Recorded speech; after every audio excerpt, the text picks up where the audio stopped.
Connection to others is essential, but so is learning to enjoy your own company. And I think that perfectly sums this up.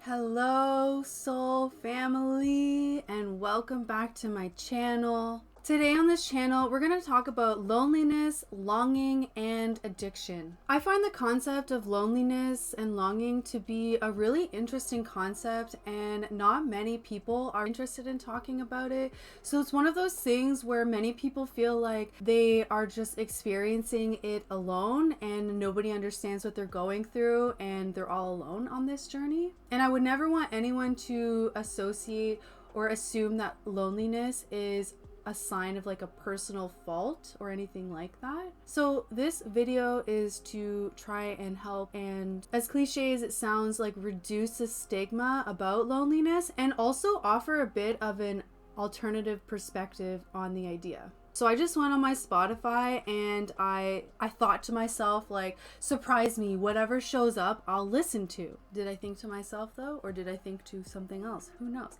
The point is, I thought, surprise me and I'll listen to whatever you show me. A podcast called How to Stop Avoiding Yourself, Feeling the Longing, Jealousy, and Loneliness came up. I had never heard of the group that shared the podcast. They are called We Can Do Hard Things, and I absolutely love that name. And I agree, we can do hard things, so that's great. But yeah, so I'd never heard of this podcast group before, so I decided to just give it a listen and see what they had to say. The title really caught my eye. And it was the first one that came up, and I had just asked for guidance to just show me what I needed to hear. While I was listening to the podcast, I was inspired to create my own video because I agree with so many of the things that they shared, and there were a couple things that I slightly disagreed with, and I would maybe add my own twist to it, if you know what I mean. We'll get to that. And as a disclaimer, first of all, I am not a licensed therapist or anything like that. I have a bachelor's in psychology and a background in health and fitness. And also, these are just my opinions based on the information I have at this current moment in time. As with anything that I share, and people grow and evolve and change, and sometimes we get new information and sometimes our opinions and things like that change. So that is my disclaimer. I value all perspectives and points, and my only intention for this video is to inspire thoughts, to inspire conversation, to inspire connection, to inspire healing, to inspire growth. That way we can hand in hand work together towards living our most fulfilled, abundant, joyful, loving, supported lives. And that honestly is kind of the motivation behind anything that I do. Really. I do not think that my opinions are the right way, the only way. I do not even think that they are necessarily your way. That is your decision. That is your job to decide if this information is right for you. And if it's not, just leave it. No worries. It's all good. I love you still. So essentially, take what lands and makes sense with you and leave the rest. Okay? Leave it. So essentially, this podcast kind of inspired me because it reminded me of my own experiences with loneliness and longing and the ways that I went about healing and working through those when they arise, those feelings when they arise. And yes, sometimes that does mean you do have to sit down with it and you do have to tend to it and you do have to accept it at times because it's not wrong, it's not bad, it is part of life, having these experiences. And to me, it's just a sign that you are not tending to your own self. So the first way this podcast defined loneliness was either not having people around at all and feeling the desire to connect with people, or not having deep connections with the people that you do have around them and possibly even feeling unseen, misunderstood, and maybe even unaccepted. And one thing that I really did love about this podcast was that their definition for loneliness was the longing to connect. I really think that the longing to connect is an accurate description of what loneliness feels like. And I think that one misconception that society has is that the feeling of the longing to connect means that you're longing to be in a relationship with someone, in a romantic relationship with someone. But as you may or may not know, that is not always the case. And even when we are in a relationship with someone, we can still have these feelings of loneliness and a longing to connect. The feelings of loneliness can be present when you're in a relationship, when you're not in a relationship, when you're by yourself, when you're in a room full of people. It doesn't matter where you are or who you're with, the feelings of loneliness can still come up. While doing some research for this video, I was looking through my old positive psychology notes from a course I had taken in college, because that was like my favorite course ever. And I came across this quote and I wanted to share. The quote is by John Kakaipo. I'm not sure if I'm saying it properly, but I will write the name on this screen. And basically he's a loneliness expert, and the quote goes like this: "Loneliness is not synonymous with being alone, nor does being others guarantee protection from feelings of loneliness. 1 in 4 people express that they don't have a single person to talk to. Loneliness is a real epidemic. The rise in social media gives the illusion of being connected with people, but it actually seems to be part of the problem."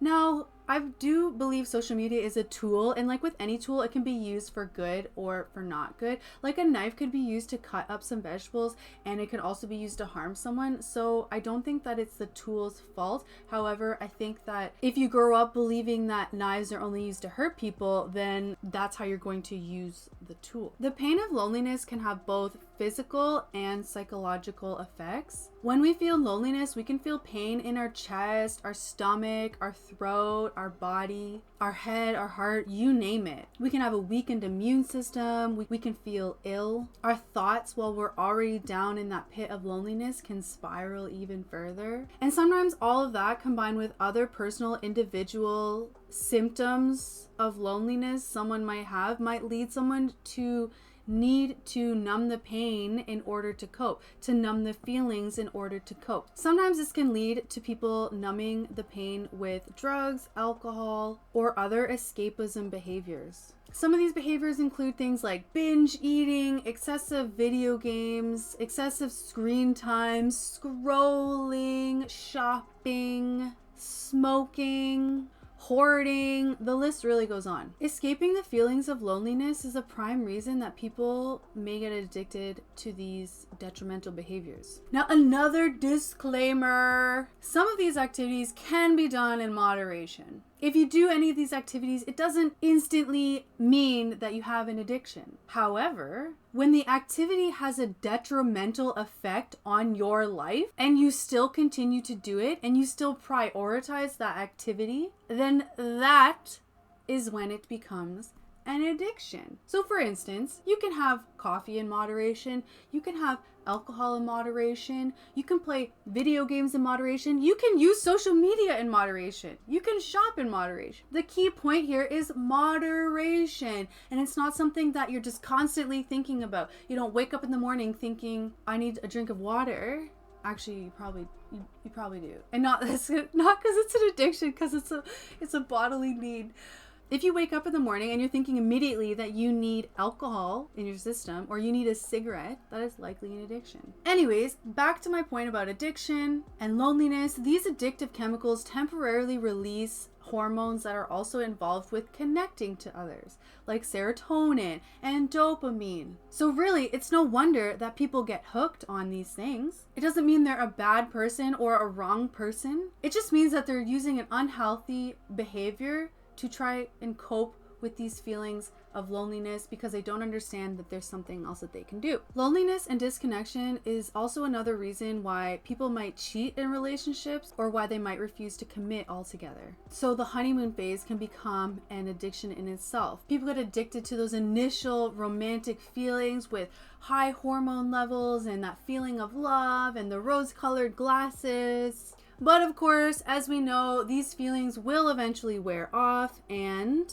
that person is still lonely, and then they will move to the next person and then continue the cycle over and over and over. But back to the podcast and the original reason that I wanted to create this video in the first place. The girls in the podcast describe loneliness as like this thing that we always have with us and it never goes away, and we're always gonna have this feeling of longing and loneliness no matter what we do. And it's just part of our nature. And this is where I have a slightly different opinion and where I would add more to it.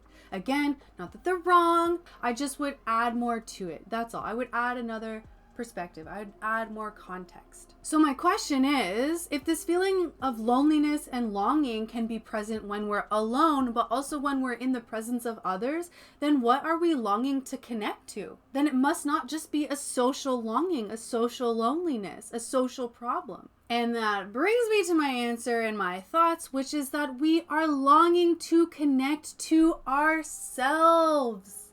Ourselves, our minds, our bodies, our spirits, the light, the life force within each and every one of us, and something greater than us. God, source, universe, spirit, Buddha, nature, Mother Gaia, earth, whatever you want to call it, okay? It's all talking about the same thing, in my opinion. I'm not saying it's fact. I'm just saying my opinion. If my opinion is your opinion, or if my opinion sparks something inside of you, that's great too. I too have experienced feelings of longing and loneliness. I think everybody has. I do think it's part of the human experience. However, I don't think it's supposed to be part of the human experience, or I don't think it has to be part of the human experience. I think it's a part of human experience, and it is a sign that we are not connecting to ourselves and to others. There have been times where I have been on point. My morning routine has been on point, okay? I've been feeling like I'm just like a love beam. I just walk around like I'm floating on a cloud, and I just love everyone, and nothing anyone says or does can affect me because I am just love. I'm just like in such a good space. I'm so secure in myself. I have no insecurities in those moments, and I'm just like a beam of love, okay? And when I'm a beam of love, I'm not thinking I'm lonely, I'm longing for something. I'm thinking, wow, I'm so connected to everyone and everything, right? So that is really where the inspiration for this video has come up, because I know the difference in my own self when I am feeling awesome versus when I'm feeling in it, okay?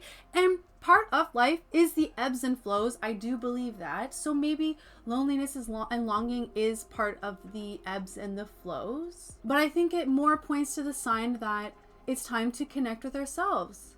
It's time to connect. It's time to tend to our mind, body, and spirit.